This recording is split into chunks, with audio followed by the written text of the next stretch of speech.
முதல்ல உங்களை பத்தி சொல்றேன். மாசா கெத்தா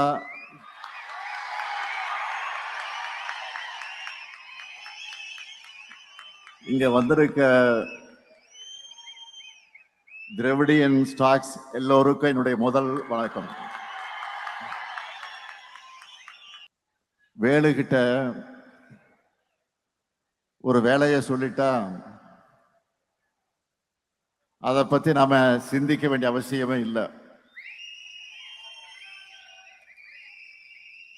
அப்படி இந்த கூட்டத்தை சிறப்பா ஏற்பாடு செஞ்சிருக்கக்கூடிய வேலுவர்களுக்கு என்னதான் இளைஞரணியின் தம்பி உதயநிதி நன்றி சொல்லியிருந்தாலும் தலைமை கழகத்தின் சார்பில் தலைவர் என்கிற முறையில நானும் நன்றி கூற விரும்புகிறேன். எதிரில் இருக்கக்கூடிய உங்களை பார்க்கும்போது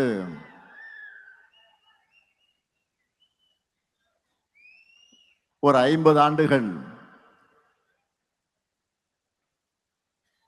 டைம் டிராவல் பண்ணி பின்னாடி போன மாதிரி எனக்கு இருக்கு. உங்களை மாதிரி இளைஞனா கிராமமா தமிழ்நாடு முழுக்க பயணம் பண்ணி இந்த இளைஞரணியை வளர்த்தெடுக்க நான் பயணம் செய்த அவைகளெல்லாம் எண்ணி பார்க்கிறேன். அதுதான் இப்பொழுது எனக்கு ஞாபகங்களாக வந்து கொண்டிருக்கிறது. எத்தனை ஞாபகங்கள்! இரவு பகல் பார்க்காம, தூக்கம் இல்லாம கிராமங்கள் தோறும் கொடியேற்றம், திண்ணை பிரச்சாரம், நாடகம், பொதுக்கூட்டம் என கழக நிகழ்ச்சிகளை நடத்தி இருக்கோம். அப்படி உழைச்சி வளர்த்த திராவிட முன்னேற்ற கழகம் 75 ஆண்டுகளை நிறைவு செஞ்சிருக்கிறோம். அப்படிப்பட்ட கழகத்திற்கு புது ரத்தமாக வந்திருக்கக்கூடிய உங்களை எல்லாம் பார்க்கும்போது புது மகிழ்ச்சியும் நம்பிக்கையும் பிறக்குது. அது மட்டுமல்ல, உங்களுடைய எனர்ஜி எனக்கு டிரான்ஸ்பர் ஆகியிருக்கு. இப்போ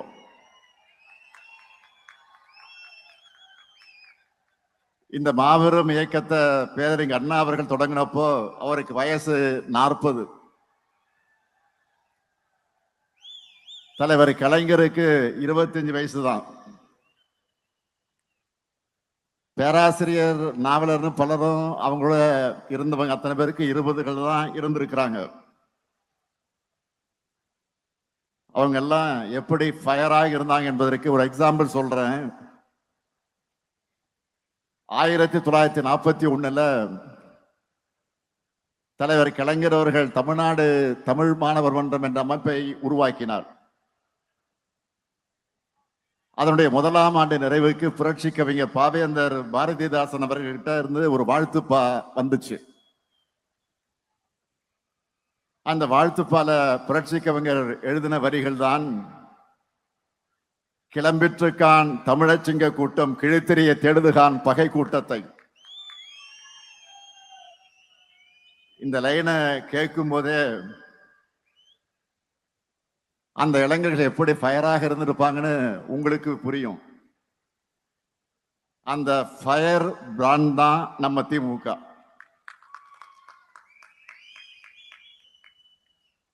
இது எதெல்லாம்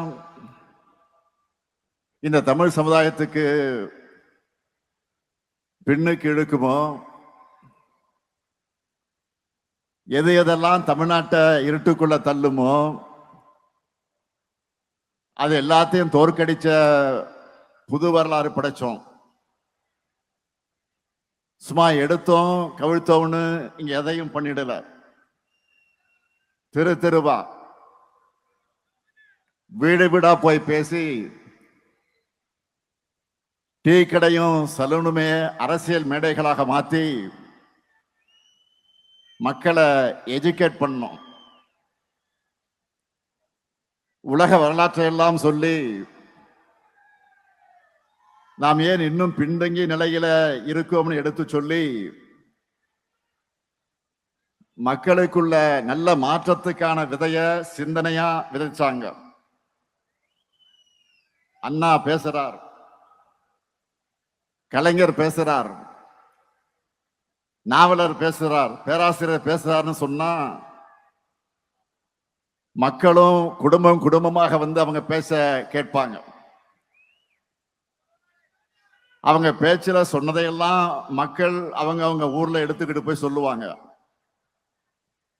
திராவிட உணர்வை அப்படியெல்லாம் வளர்த்தாங்க. தமிழை நசுக்க வந்த இந்தி ஆதிக்கத்தை விரட்டினாங்க. அதனாலதான் தாழ்ந்த தமிழகமே அப்படின்னு கவலைப்பட்ட காலத்தை மாத்தி இப்போ திரும்பி பாருங்க தமிழ்நாட்டை என்று சொல்லுகிற காலத்துக்கு நாம் வந்திருக்கிறோம். அவங்க ஜெனரேஷன் அடுத்த கட்டத்துக்கு நகர்ந்ததும் அவங்களுடைய உழைப்பையும் தியாகத்தையும் கொள்கை உணர்வையும் அடுத்தடுத்த தலைமுறைகளுக்கு கொண்டு போகணும்னு தலைவர் கலைஞர் அவர்கள் சிந்தித்து எண்ணி உருவாக்குனதுதான் இந்த இளைஞர் அணி. 1980 ஜூலை 20 மதுரை ஜான்சி ராணி பூங்காவில் இளைஞர் அணியை தொடங்கினோம். அந்த கூட்டத்தில் பேசின தலைவர் கலைஞர் அவர்கள் சொன்னார், சோதனைகள், வேதனைகள், தோல்விகள், அடக்குமுறைகள், சிறைச்சாலைகள், சித்திரவதைகள் எல்லாம் படைகூட்டி வந்தாலும் இந்த கழகம் அசைந்து விடாமல், தொலைந்து விடாமல், மறைந்து விடாமல் ஒளிவிட்டு கொண்டிருக்கக்கூடிய அடித்தளம் நம்முடைய அமைப்பு முறை. அதோட நம்முடைய லட்சிய பயணம் சேர்ந்து தொடரும்னு முழங்கினார். இளைஞர் அணிய அறிவிச்சிட்டோம்னு சும்மா இருந்துடல. இதுக்கான கட்டமைப்பை பலப்படுத்தணும்னு முதல்ல ஐவர் குழுவை ஏற்படுத்தினார். அதற்கடுத்து 7 பேர் கொண்ட குழுவை தலைமை கழகம் நியமித்தது. அந்த குழுவிலே நான் ஒருவன். இன்றைக்கு நாடாளுமன்றத்தில் கஜித்துக் கொண்டிருக்கக்கூடிய நம்முடைய திருச்சி சிவா, பாலாஜா ஹசேன், பரிதி இளம்பழுதி, தாரைமணியன், ஜெயம் ஜூலியஸ், பஞ்சவர்ணம் ஆகியோரெல்லாம் இருந்தோம். நாங்களெல்லாம் தமிழ்நாடு முழுக்க ஊர் ஊராக, கிராமம் கிராமமாக, தெரு தெருவாக போனோம். இளைஞர்களை சந்திச்சோம். கழகத்தோட கொள்கைகளை எல்லாம் எடுத்து சொன்னோம். தந்தை பெரியார் மன்றம், அறிஞர் அண்ணா மன்றம், சிட்டிபாபு மன்றம், எம்ஆர் ராதா மன்றம், சத்தியவாணி முத்து மன்றம், கலைஞர் படிப்பகம், அஞ்சுகம் படிப்பகம், டாக்டர் நடேசனார் படிப்பகம், TM நாயர் வாசகர் வட்டம், சர்பிட்டி தியாகராயர் வாசகர் வட்டம்னு ஊர் ஊராக சென்று மன்றங்களை அமைச்சோம்.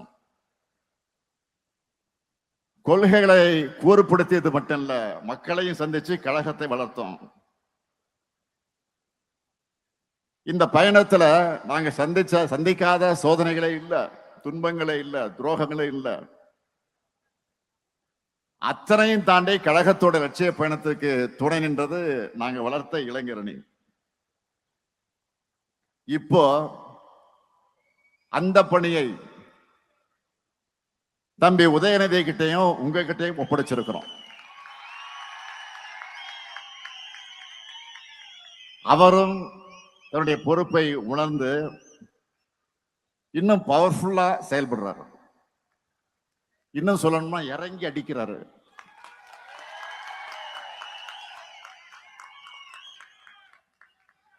கொள்கை எதிரிகள் உதயநிதி மோஸ்ட் டேஞ்சரஸ் புலம்புறாங்க.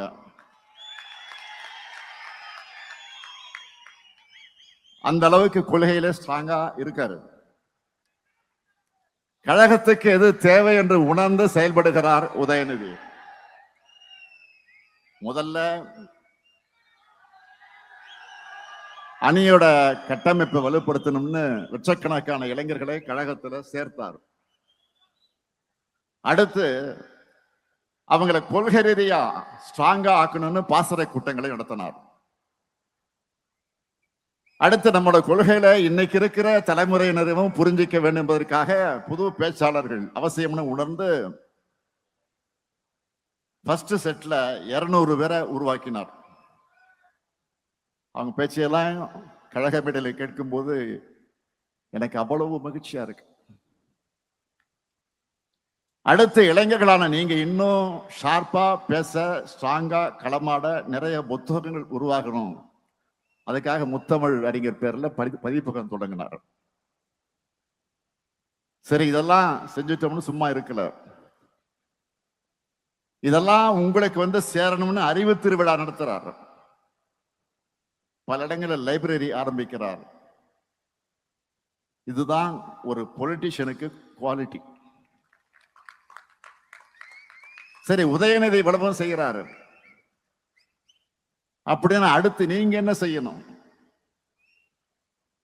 அதை பற்றி கூட உதயநிதி இங்க சொன்னார்.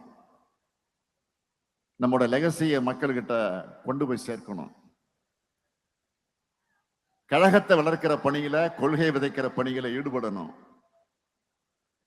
காலையில முரசொலி படிச்ச பிறகு அதுல வெளியாகி இருக்கக்கூடிய கட்டுரைகள், கருத்துக்கள், தலையங்கங்கள், திராவிட இயக்க பார்வைகள்னு எல்லாவற்றையும் உங்களால முடிஞ்ச அளவுக்கு எல்லார்கிட்டையும் கொண்டு போய் சேருங்க. அது எல்லாத்தையும் சுருக்கமா இன்றைய இளைஞர்களுக்கு புரிகிற வரையில கிரியேட்டிவா மாத்தி உங்களுக்குன்னு ஒரு ஸ்டைல பேசி எழுதி கொண்டு போங்க. அவங்களுக்கு விழிப்புணர்வையும் தெளிவையும் ஏற்படுத்தி தமிழ்நாட்டை உயர்த்தக்கூடிய கழகத்தின் பாதையில அவங்களை கொண்டு வரணும். இன்னைக்கு தொழில்நுட்பம் எவ்வளவோ பெருகிடுச்சு. அந்த அளவுக்கு உங்களுடைய கடமையும் பெருகிடுச்சு. ஏன்னா ஒன்றியத்துல பாஜக அரசு 3வது முறையா ஆட்சி அமைச்சிருக்கக்கூடிய இந்த ஆணவத்துல வலதுசாரி அமைப்புகளும் பிற்போக்கு சக்திகளும் ரொம்ப வேகமா முன்னைய போதும் இல்லாத ஆக்ரோஷத்தோட செயல்பட தொடங்கியிருக்காங்க. வெளுத்ததெல்லாம் பால் நம்பக்கூடிய மக்கள் கிட்ட பொய்களை, அவதூறுகளை, பிற்போக்கு எண்ணங்களை தேன் தடவி வார்த்தைகளால் கொண்டு போய் சேர்க்க ட்ரை பண்றாங்க. எடுத்துக்காட்டுக்கு சொல்றேன், எல்லோரும் ஃபேமிலி ஃப்ரெண்ட்ஸ் வாட்ஸ் குரூப்ல இருப்பீங்க. அதுல சொந்தங்கள் தங்களோட அன்பை, உணர்வை பரிமாறிப்பீங்க. ஆனா அதுல ஒருத்தர் மட்டும் எதை பத்தியும் கவலைப்படாம விஷம் தேய்ந்த கருத்துக்களை ஃபார்வர்ட் பண்ணுவாங்க. பலரும் ஏதோ படிக்காம அனுப்பியிருக்காருன்னு கடந்து போயிடுவோம். அதை அட்வான்டேஜா எடுத்துக்கிட்டு அவரும் தொடர்ந்து மெசேஜ் அனுப்புவார். அப்படிப்பட்டவங்களுடைய பிற்போக்கு கருத்துக்கள் தொற்று நோய் மாதிரி வேகமா பரவும். அதை தடுக்கணும்னா அதுக்கு மாற்று மருந்தான நம்முடைய கொள்கைகளையும் நாம தீவிரமா பரப்பணும். பொய்யை பேசுறதுக்கு ஒருத்தர் தயங்காத போது உண்மையை பேசுறதுக்கு நெஞ்சில உரம் இருக்க நாம் ஏன் தயங்கணும்? எதுக்காக இதை சொல்றேன்னா, இப்போ நம்ம தோல்ல தமிழ்நாட்டையும் தமிழ் மொழியும் காக்க வேண்டிய கடமை மட்டுமல்ல, ஒட்டுமொத்த இந்தியாவையும் நாட்டோட பன்முகத்தன்மையையும் காக்க வேண்டிய கடமை நமக்கு இருக்கு. இந்தியாவிலேயே பிஜேபிக்கு எதிராக ஐடியாலஜிக்கல் ஃபைட் பண்ணிக்கிட்டு இருக்கக்கூடிய ஒரே மாநில கட்சி நம்முடைய திமுக தான். அவங்களால வெற்றி கொள்ள முடியாதது நம்முடைய தமிழ்நாட்டை மட்டும்தான். அதனால்தான் அமித்ஷா போன்றவருக்கு நம்ம மேல எரிச்சல். பேசினாங்கல்ல, அண்மையில கூட என்ன பேசினார் அவரு? பீகாரை ஜெயிச்சிட்டோம், அடுத்து டார்கெட் தமிழ்நாடு தான் சொல்றாரு. மாண்புமிகு அமித்ஷா அவர்களே, நீங்கள் உங்க சங்கி படையே கூட்டிக்கிட்டு வந்தாலும் உங்களால் ஒண்ணும் இங்க பண்ண முடியாது. இது தமிழ்நாடு, இது தமிழ்நாடு. எங்களுடைய கேரக்டரையே புரிஞ்சிக்க மாட்டீங்களா? அன்போட வந்தா அரவணைப்போம், ஆணவத்தோட வந்தா அடிபடைய மாட்டோம், எதிர்த்து நிற்போம்.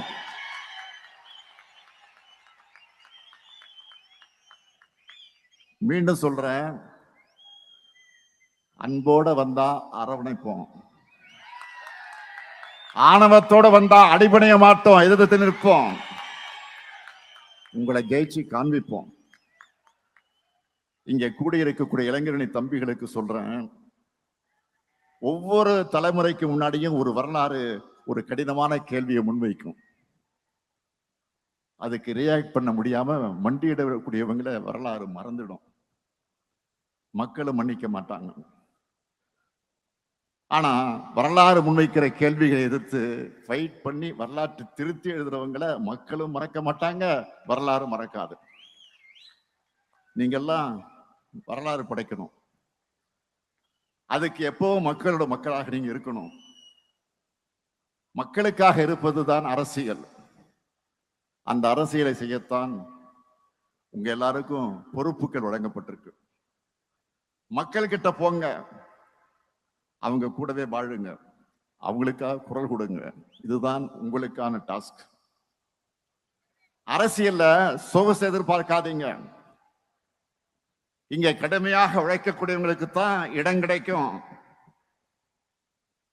அந்த இடம் கட்சி பொறுப்புல மட்டும் இல்ல, மக்கள் மனசுலயும் நிரந்தரமாக இருக்கும்.